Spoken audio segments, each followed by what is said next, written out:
na ako siguro nagkapilan. Tatawagin niyo na akong Generala. Ako na ang bagong pinuno ng Himagsikan! Generala! Generala! Generala Gabriela! Generala Gabriela!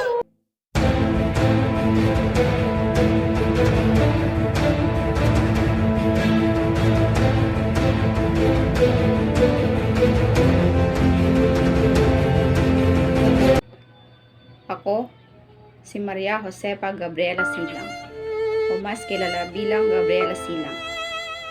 Pinanganak ako noong March 19, 1731, sa Canyogan, Santa Ilocos Sur.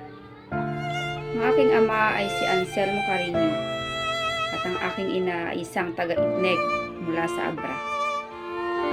Nang mamatay ang aking mga magulang, inampon ako ng aming Cora Paroko sa aming bayan at nag-aral sa Katolikong paaralan. Noong ako ay 12 taon, ipinakasal ako sa isang matandang mayaman na si Don Tomas Milan. Ngunit makalipas ang 3 taon, siya ay namatay at naiwan sa akin ang kanyang kayamanan. At noong 1757, ay ikinasal akong muli kay Diego Silang. Si Diego Silang ay isang leader ng rebeldeng grupo. Siya ay tubong Kaba, La Union.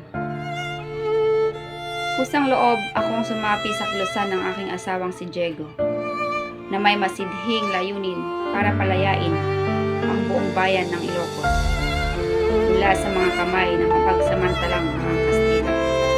Magkasama kami ni Diego na lumaban para sa bayan.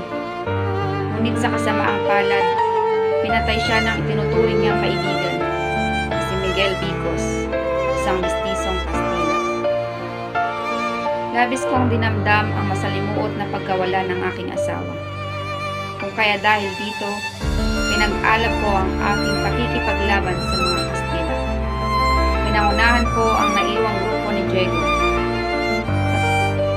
Kasama ng grupong iyon ng aking asawa, ay hinikayat ko din ang mga gerilyang babae na namumuno sa Rebolusyon ng Pilipinas.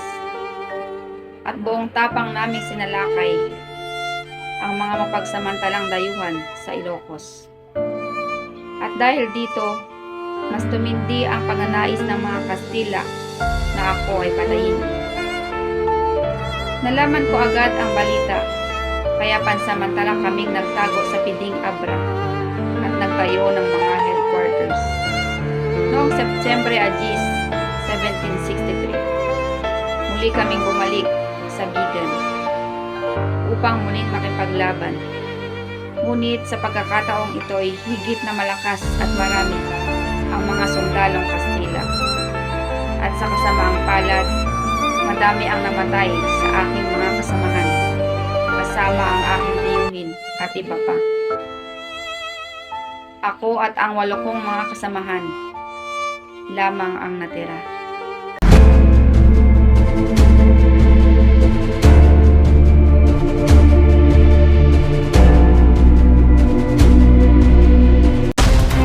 Ang laban ng bayan ay hindi lamang laban ng kalalakihan. Ako, si Gabriela Silang, ipaglalaban ko ang aking bayan.